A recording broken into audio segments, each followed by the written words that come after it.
Buenos días, mi nombre es Diana Yasmín Estrada Marmolejo y el día de hoy vengo a hablarles sobre los antecedentes históricos de la geopolítica de América. Y bueno, comenzaremos con el periodo de precolonización.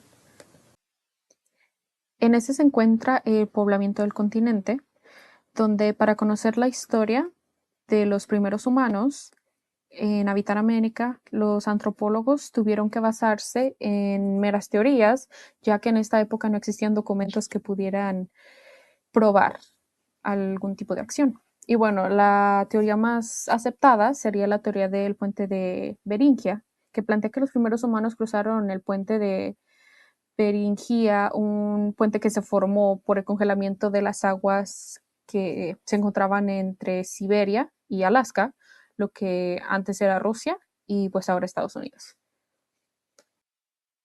Y bueno, otra teoría un poco controversial sería la del poblamiento tardío.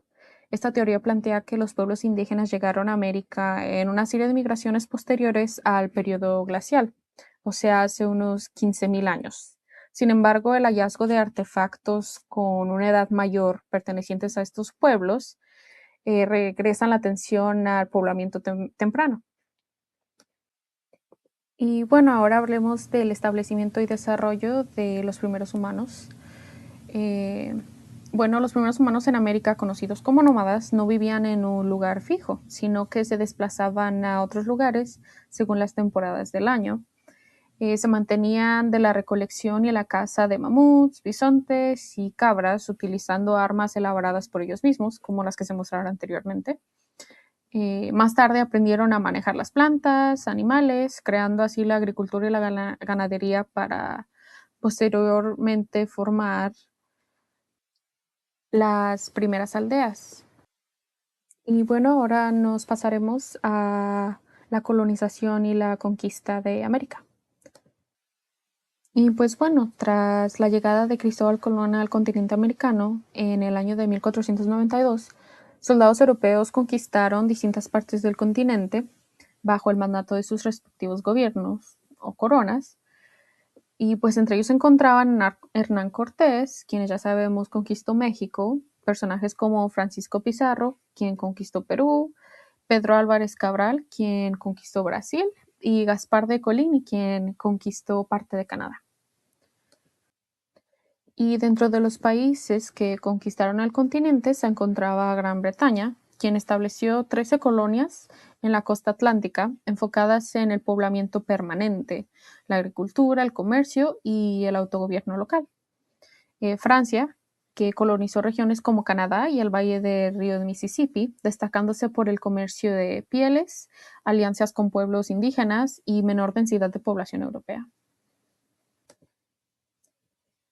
Después encontraríamos a Países Bajos, quien tuvo colonias comerciales como Nuevo Ámsterdam, lo que ahora es Nueva York, eh, orientando el comercio y el control estratégico de rutas.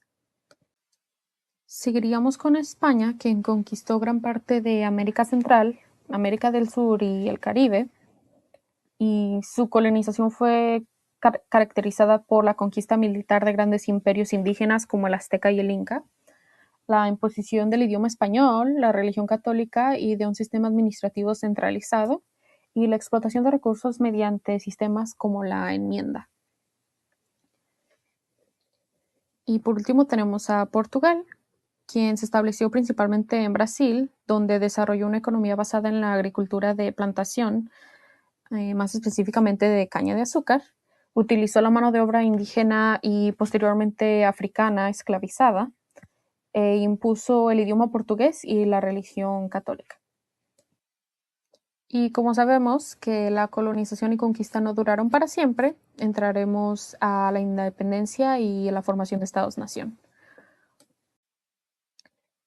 Pues tras la Guerra de los 7 años entre potencias europeas, Gran Bretaña obtiene la victoria. Sin embargo, queda en una posición económica crítica, por lo que el Parlamento decide imponer impuestos injustos a las 13 colonias que se encontraban en América, lo que ahora es Estados Unidos. Esto desata una serie de eventos de rebelión por parte de los colonos americanos. Y tras una serie de juntas con el Consejo Continental y su intento fallido por llegar a un acuerdo con el Parlamento, se desatan guerrillas entre los americanos colonos y el ejército británico. Tras vastas estrategias y bajas de ejército, los colonos americanos obtienen la victoria, logrando así la independencia de las 13 colonias del mandato británico. El 4 de julio de 1776, los 7 padres fundadores, John Adams, Benjamin Franklin, Alexander Hamilton, John Jay, Thomas Jefferson, James Madison y George Washington, presentan formalmente la Declaración de Independencia de los Estados Unidos de América. Y dentro de su constitución se establecía como sistema político la división de poderes en ejecutivo, legislativo y judicial, con el propósito de un poder descentralizado de cheques y balances. Más tarde, en 1789, agregaron las 10 enmiendas que garantizan los derechos fundamentales de sus ciudadanos. Y estos eventos dieron paso a que otros países en Latinoamérica y de hecho también en Europa lucharan por su independencia. Y bueno, con esta serie de eventos nos pasamos a la política exterior en el siglo XIX.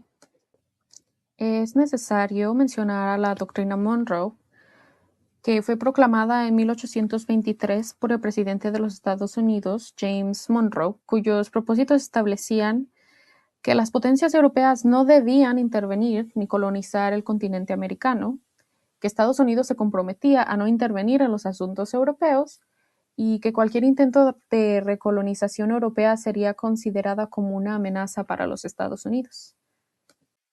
Y bueno, como consecuencia de la independencia de Estados Unidos, en 1821 México se independiza de España y busca el reconocimiento internacional, estableciendo así relaciones diplomáticas con Estados Unidos y países europeos. También se da la guerra con Estados Unidos en 1846, que fue causada por la expansión territorial estadounidense. En esta, México perdió más de la mitad de su territorio, lo que ahora sería Texas, California, Nuevo México, entre otros estados. Y bueno, esta guerra finalizó con el Tratado de Guadalupe Hidalgo en 1848, que establecía la paz y pues la sede del territorio.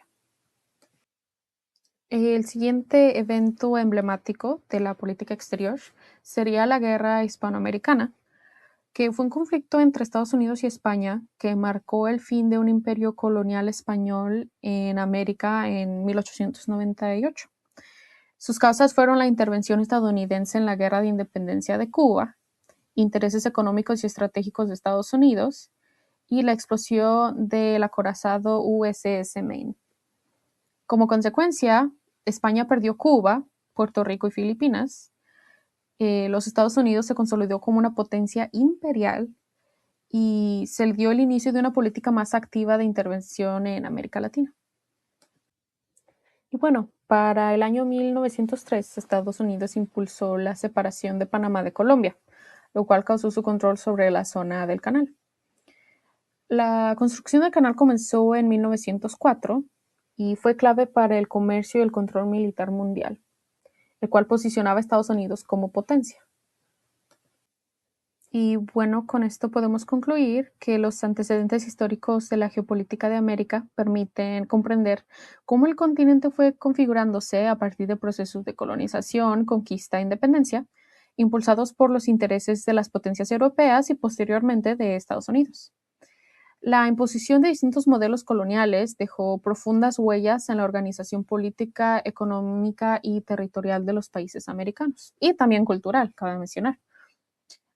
Los procesos históricos mencionados explican las desigualdades, tensiones y relaciones de dependencia que aún influyen en la geopolítica americana actual, demostrando que el pasado es clave para entender la política de América en el escenario internacional.